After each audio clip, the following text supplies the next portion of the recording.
On today's show, the Rockets beat the Pelicans behind a season-high 32 points from Jabari Smith Jr. as he breaks out of his offensive slump. But Steven Adams goes down with an ankle injury, how that impacts Houston moving forward, and more. It's all coming up right here at Locked On Rockets. This is Mission Control, Houston. Ignition sequence start. 6, 5, 4, 3, 2, 1.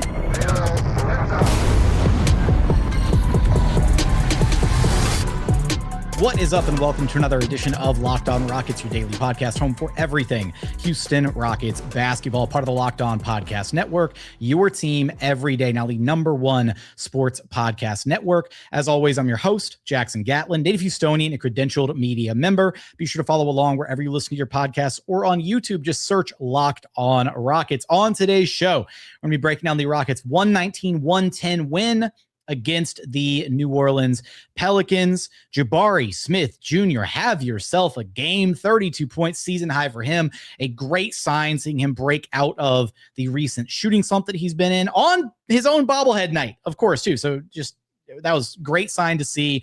Kevin Durant passing Dirk on the all-time scoring list despite his offensive struggles in his own right in this game. Alperen Sengun with a big second half. And we'll also talk about the unfortunate Steven Adams injury. A lot to get to on today's show. First, I want to let you know that today's episode is brought to you by FanDuel. Before tip-off, check the FanDuel app and see what's dropping during NBA Happy Hour every Friday from 6 to 7:30 p.m. Eastern Time. And as always, thanks so much for making Locked On Rockets part of your day every single day, whether it's on your way to work, on your lunch break, in the gym. Thank you so much for being an everydayer. And joining us now to fulfill his Rockets New Year's resolution, good friend of the program, my guy Bryson, aka Red Nation Blogger, who you can track down on Twitter and his YouTube channel at Red Nation Blogger, here to break down the Rockets' 119-110 win over the Pelicans. A breakout night offensively for Jabari Smith Jr. And Bryson, he picked a good night to break out offensively, seeing as how it was his own Jabari Smith Jr. bobblehead night. So, I mean, at this point, I feel like maybe the secret to the success of Jabari is just make every night Jabari Smith Jr. bobblehead night. 32 points, 11 of 21 shooting, 7 of 13 from downtown. This was a much needed, great performance to see from Jabari, who had been struggling so badly to put the ball in the basket. In the 6 games coming into this one, he was shooting just 7 of 37 from downtown. That's 19% from long distance. And ultimately, that's just not going to cut it for where this Rockets team wants to be able to go. Yeah, it's ironic. Like you said, we were talking about that in pre-production about, every night should be bobblehead night. But it's just ironic how it seemed like me on my channel, Rockets community in general was like big up in Jabari when he was like 38.4%. I remember the number vividly. Mm-hmm. And then as soon as like we started saying he's flirting with that 40%, he just went into the tanker. I mean, it was just all out bad for Jabari. It seemed like he was pressing. It seemed like everything was just coming extremely difficult for him. Wide open shots, contested shots. He just he looked all out of sorts. And tonight on bobblehead night, he was comfortable. You didn't really see him pressing. You didn't really see him trying to force the issue. He got it within the flow of the offense, and that's all you can ask from somebody like that, so.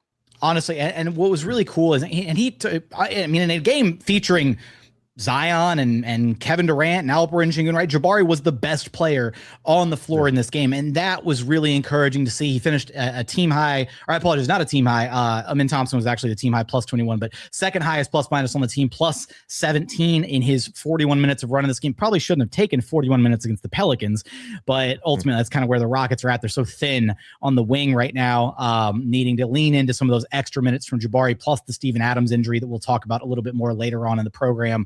Probably led to some extra burn for him out there on the floor. But he talked about this post game with us when I asked him, if there was anything specific that he feels like he can take from this game. Because Kevin mentioned, Jabari taking this game and trying to like build upon it in particular, right? Taking this offensive performance, building on it, because they all know how important Jabari is and how important his offense in particular is to the success of this team. And Jabari mentioned to me specifically that, one thing for him that he tries to focus on is, especially when the offense isn't there, when he's struggling, is to just find other ways to impact the game.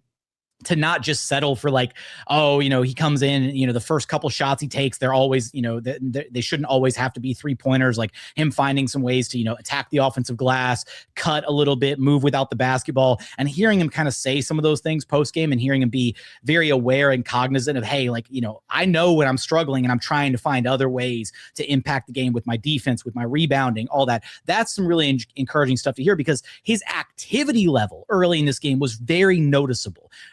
He attributed it to the fact that it's his brother's birthday today, apparently. So that gave him a little extra juice, plus bobblehead night and all the love from the fans, which he really appreciated before the game. But, to see him be so active early in the game, he had a couple early offensive rebounds. He was active defensively. Seeing that first 3-pointer goes in, when the first shot falls, it's always generally a pretty good sign, especially for role players, right? You see that first one go in, you kind of feel like it's going to be a good night, but it was really easy, I think, for him to build off of that. And the activity level was there. And that's what I like about Jabari. He just didn't get in his own head, played with confidence. And these are the shots that he's going to need to be able to hit for this Rockets team to be a formidable threat in the Western Conference. Yeah, I remember coming into the season in a preseason when you had other guys on, or when you were just by yourself, you would always talk about him being the release valve of the offense, him being that weak side shooter, that guy that the ball finds, when you swing, and he's on the other side, and to his credit, Jabari, especially in I figure this is still kind of the first half of the season, but I'll just say the early part of the season, October, November, some parts of December before the slump, Jabari was playing really, really well. He was mixing up his game. His confidence was high. He wasn't, playing timid. He wasn't passing on shots. He was doing everything that we needed him to do. So much so where I remember, because I do my shows almost after every single game, I was saying, hey, man, Jabari kind of hasn't had like a bad game yet. He is. You could point him out and say he's the reason. Even if he had a bad shooting start, he would finish strong. Or if he had, a hot shooting start and maybe cool it off or temper it off, he would do something where he got on the glass, he was rebounding, he was just doing his job.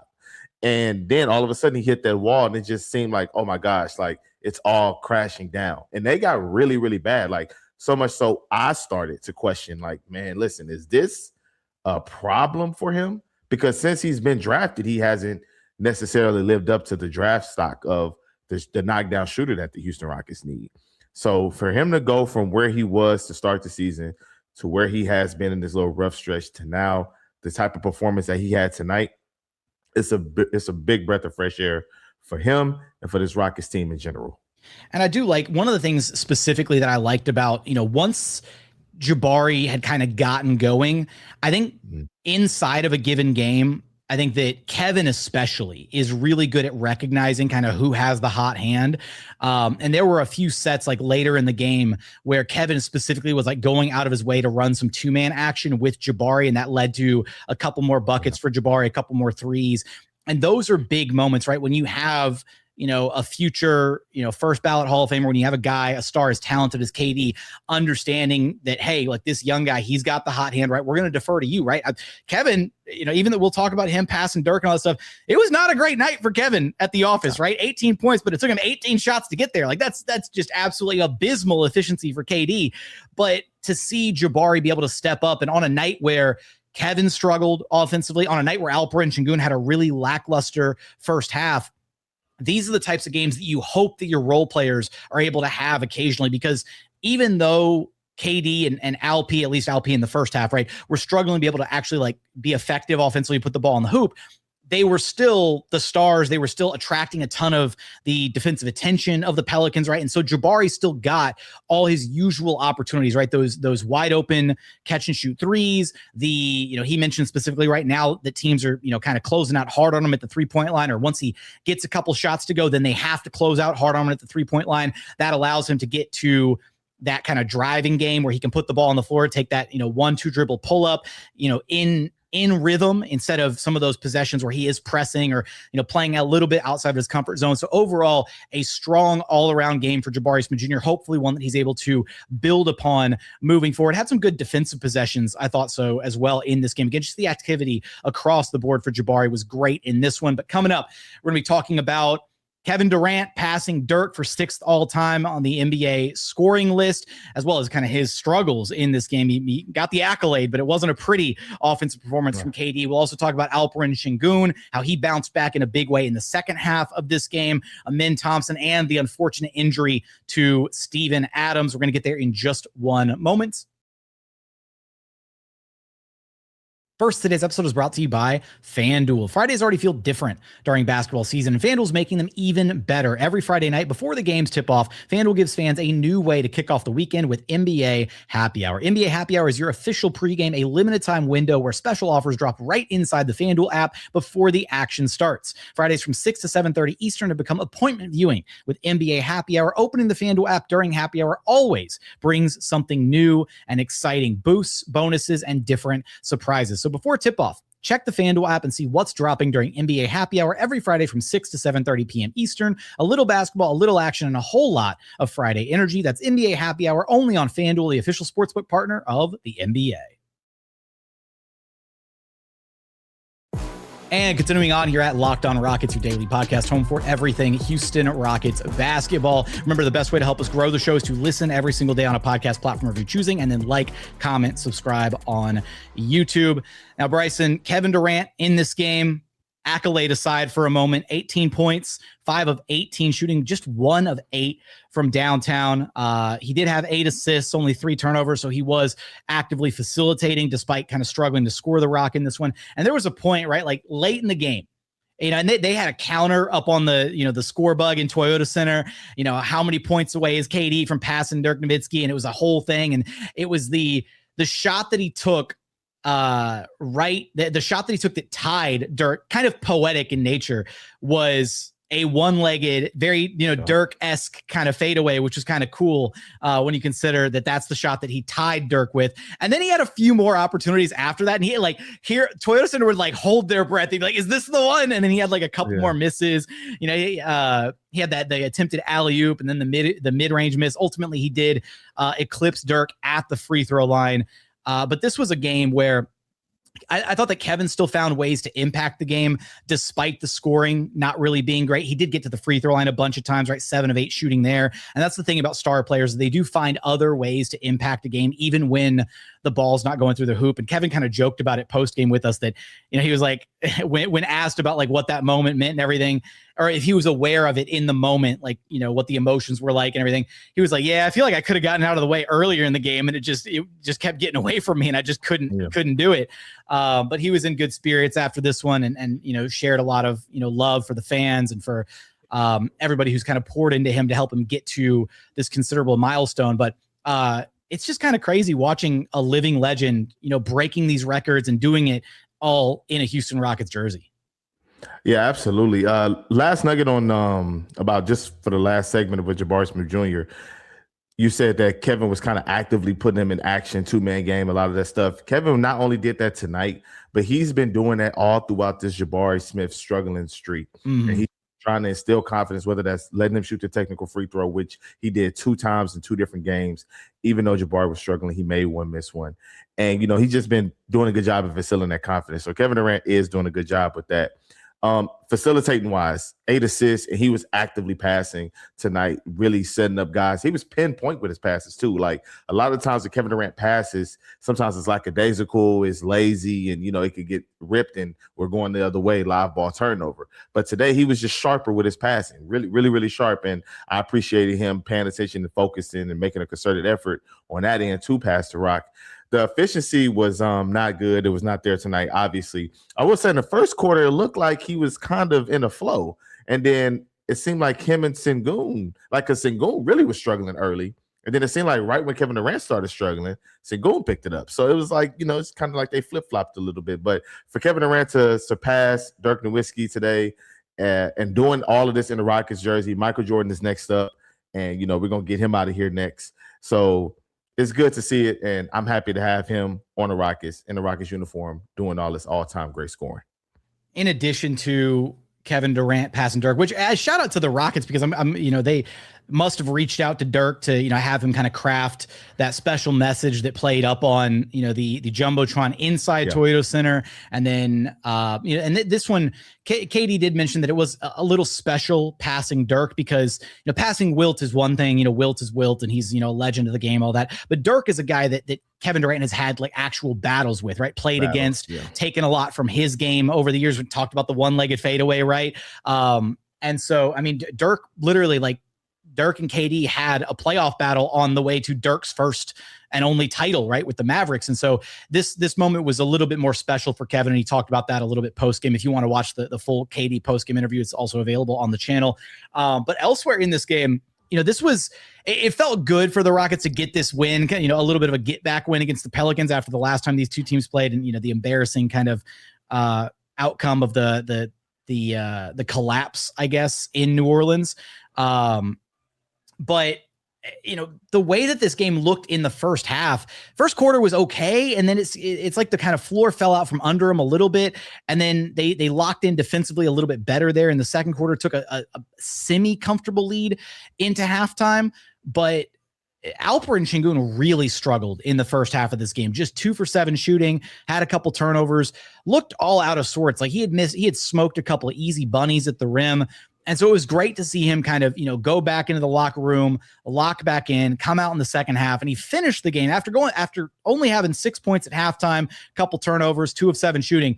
He finished with 21 points on 9 of 15 shooting to go along with 8 rebounds, 4 assists, 5 steals, and a block. He's the only center in this NBA season so far to score 20 plus and have 5+ steals in a given game. So it was great seeing him come back with a lot more kind of just life and activity in the second half of this one after him really struggling in the first 24 minutes.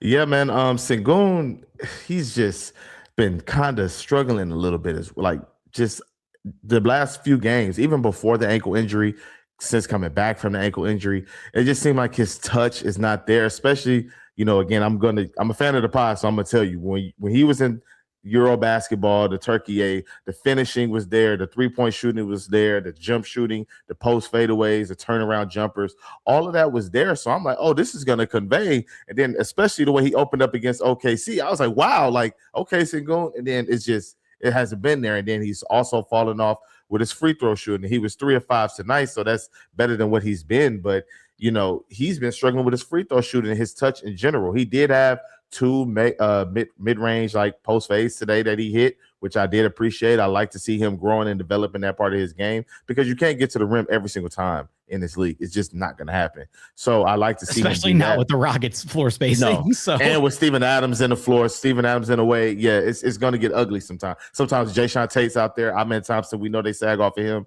So you got to be able to hit jump shots. And so for Sengun to turn it around, 6 stocks is crazy. I love to see that. Love to see him picking up that defensive effort. And 33 minutes of play plus 8.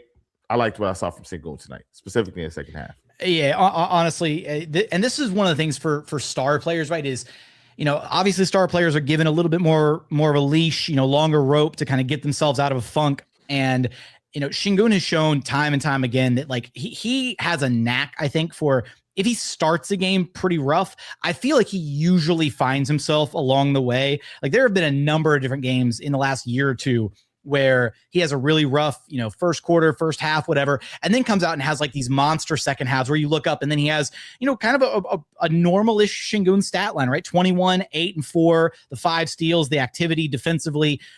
He had some good moments throughout the game when the Rockets were still running the double big before Steve-O got hurt, where he was, tasked with guarding Zion on the perimeter. And I thought he did really good with his muscle, with his size, kind of keeping Zion at bay. And then there was a stretch where Zion had 2 or 3 straight buckets where he just used his speed and got past Sengun instead of trying to muscle him down. So that became a little bit of a mismatch issue at one point in the game, but Zion ultimately didn't do enough damage to really hurt the Rockets. 20 points on 9 of 17 shooting, solid-ish night for Zion, but not, crazy star level production by any means. Another guy that did get downhill a lot in this game and did some damage was Amen Thompson.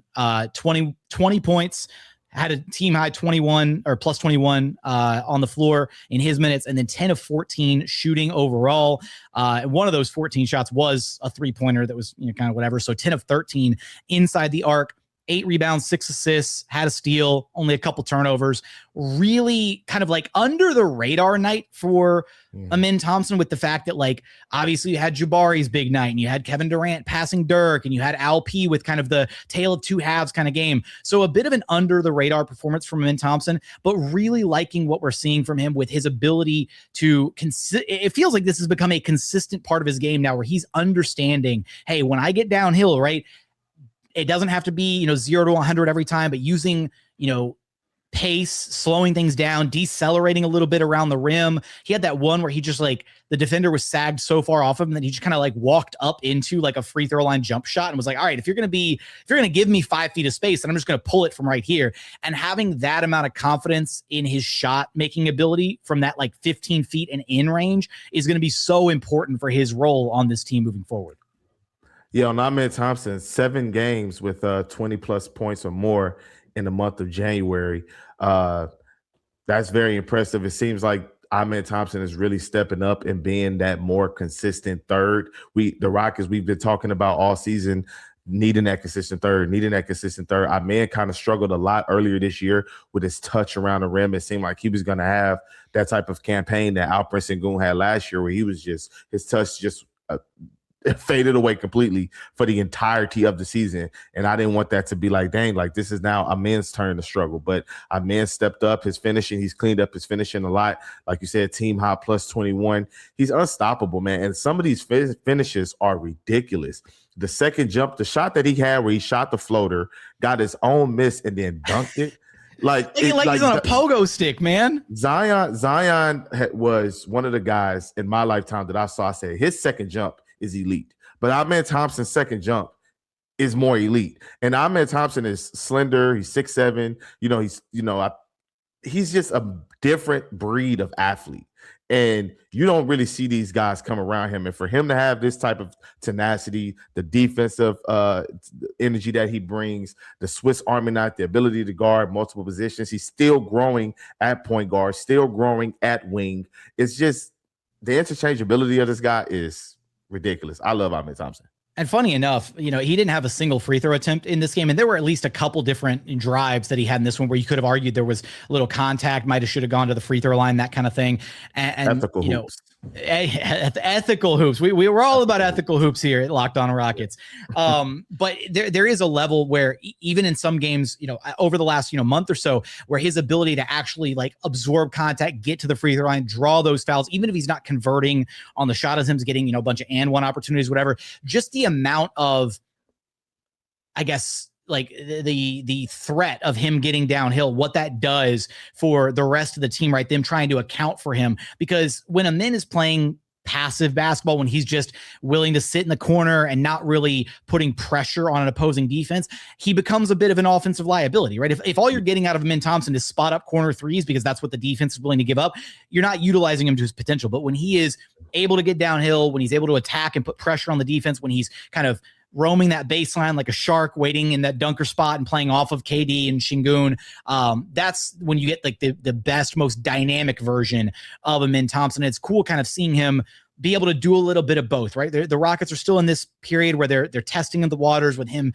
handling the rock a ton. And I think they're it feels like Amen is really settling into this identity where he's not exclusively off ball like he was last year. He's also not exclusively on ball like he was for a big chunk earlier this season. It's a nice blend between both roles. And I think they're finding a very happy medium now for where he's at as far as his role within the Rockets offense. But coming up, we do have to talk about the really unfortunate injury news for Steven Adams. Left the game due to an ankle injury in this one. Thankfully, nothing broken, so some good news there. Just a lot of swelling, and he is in some pain.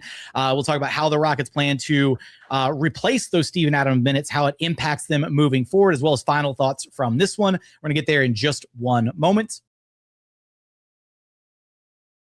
First, today's episode is brought to you by Game Time. During basketball season, there's nothing like being in the building. The energy, the crowd, the excitement, that first big run that gets everyone on their feet. Fans want to be there for those moments, not stuck refreshing screens or guessing what tickets are actually going to cost. That's where Game Time comes in. The Game Time app gives fans the advantage back, making it incredibly easy to score amazing tickets fast, simple, and without the guesswork. Browsing the Game Time app is straightforward and intuitive. Finding tickets takes just a few taps. Prices include the fees up front, so the total is clear from the start. Full transparency through Game Time. Whether it's an NBA game or another live event like a concert or a theater event, everything is right there in one place. So take the guesswork out of buying your tickets with Game Time. Download the Game Time app, create an account, and use code LOCKEDONNBA for $20 off your first purchase. Terms apply. Again, create an account, redeem code LOCKEDONNBA. That's LOCKEDON for $20 off.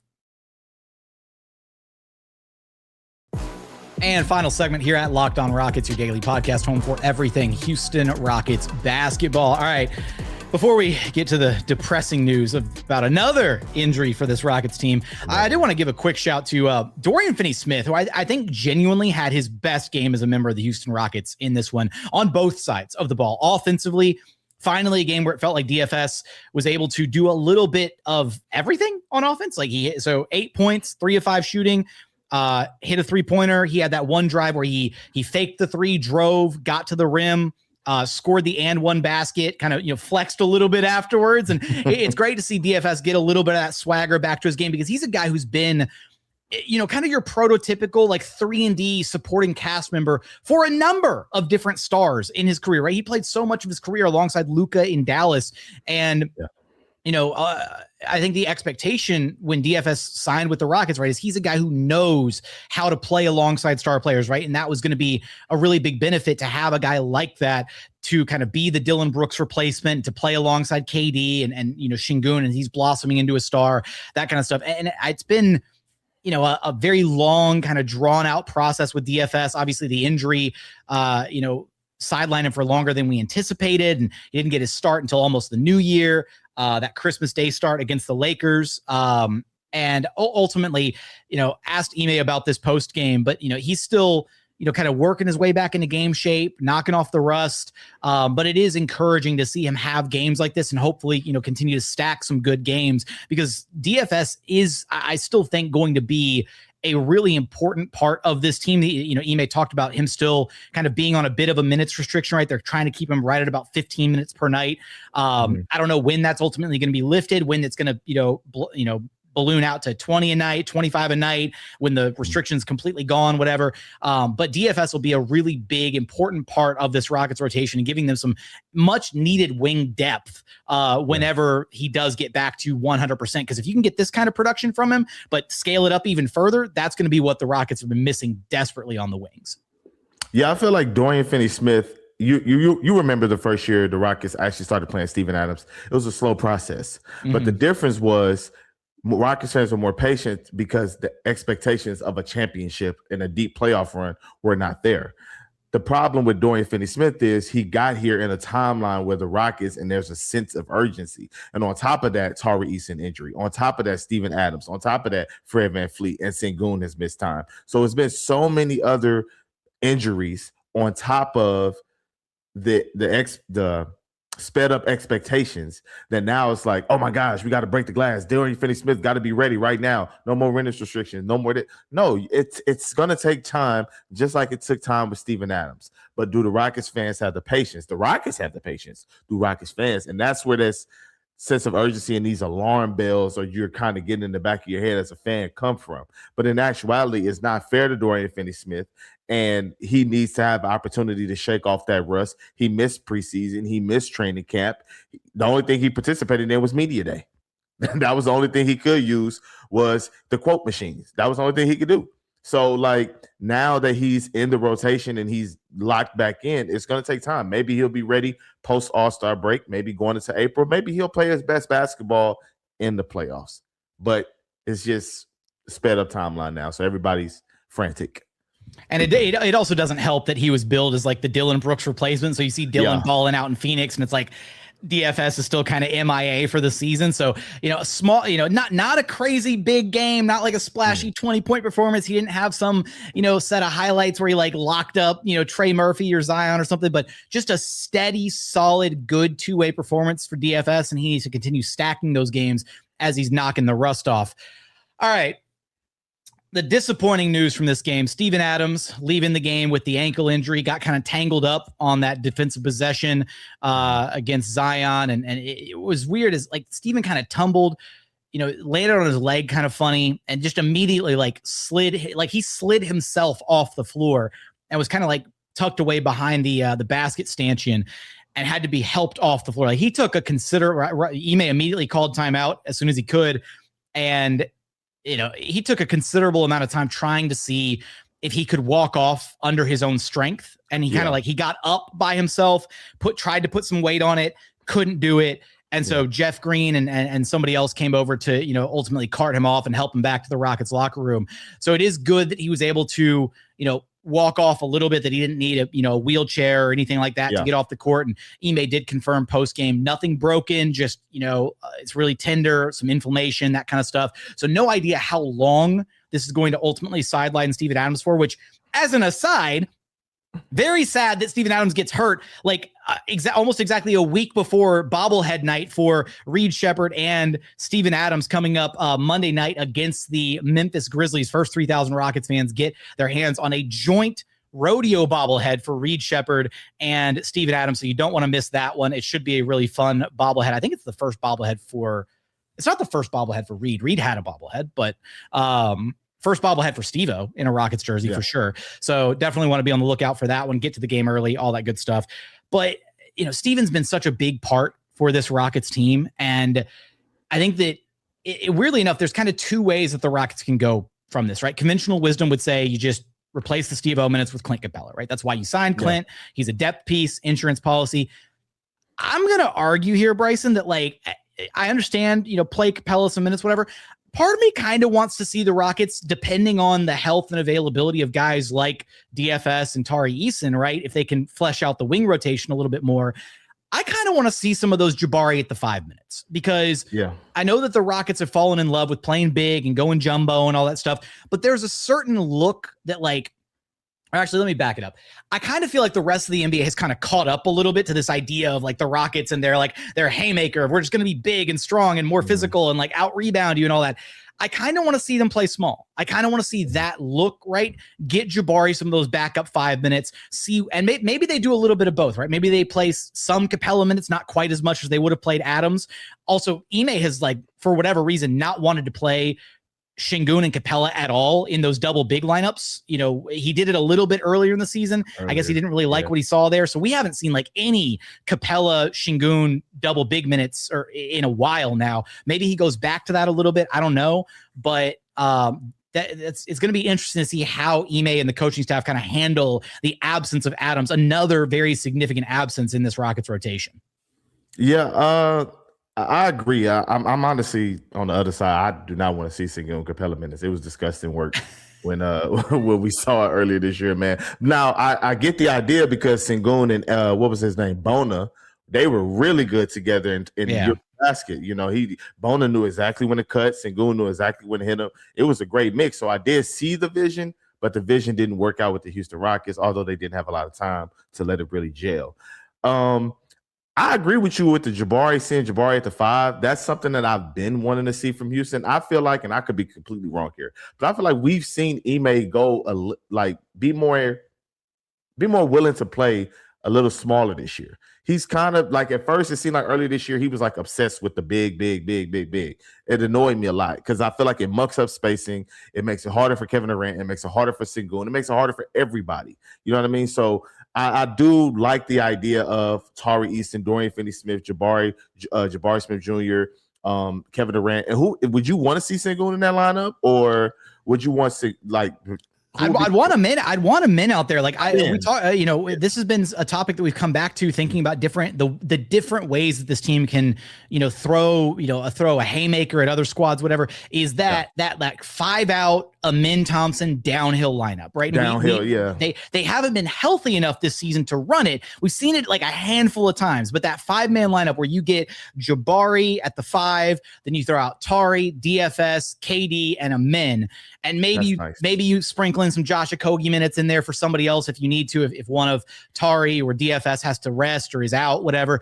But a version of that lineup with one of those, any of those 5 or 6 guys basically on the floor, I think that has a chance to be a really unique, special lineup that causes some problems and gives the Rockets a different look on both sides of the floor, right? Because instead of the mucked up floor spacing that we see so much from this team, you get 5 guys who can all space the ball, space out to the 3-point line, that kind of stuff.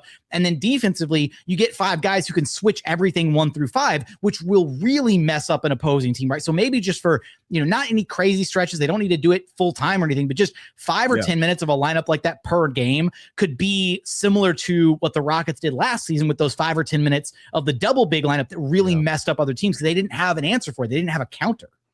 Yeah, I actually really like that idea, man. I want Ime, and I know he's defensive minded. He's going to stick to his defensive principles, the intangibles, his mentality overall. He's going to stick to that. But I've been wanting him to be a little bit more offensive leaning this year because I feel like the Rockets need it.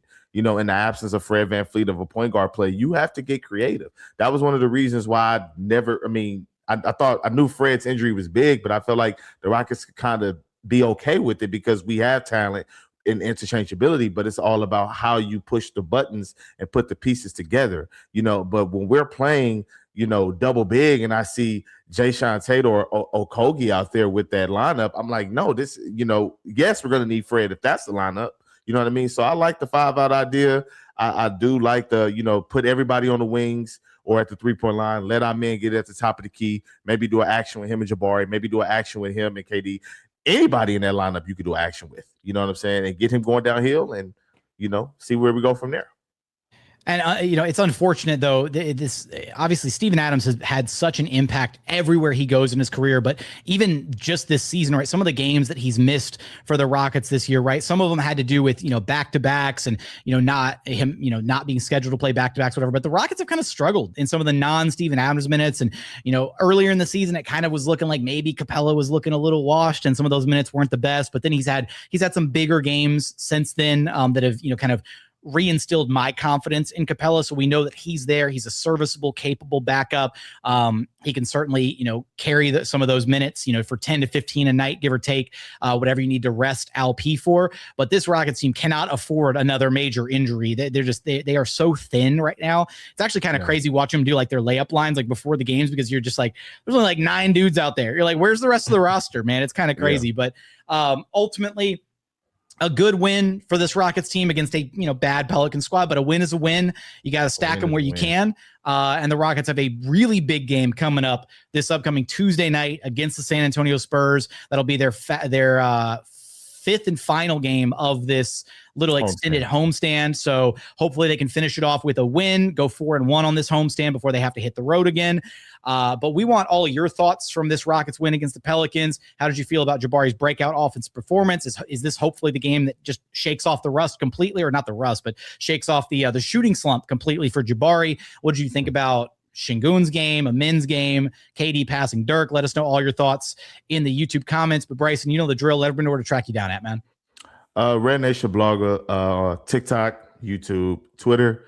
Just follow me, subscribe to the channel. I post pretty much after every Rockets game. Didn't do it tonight because I was with Jackson, but that's how I do, y'all, man. Just check me out, check the content out, and appreciate everybody for rocking with me. Appreciate you, Jackson.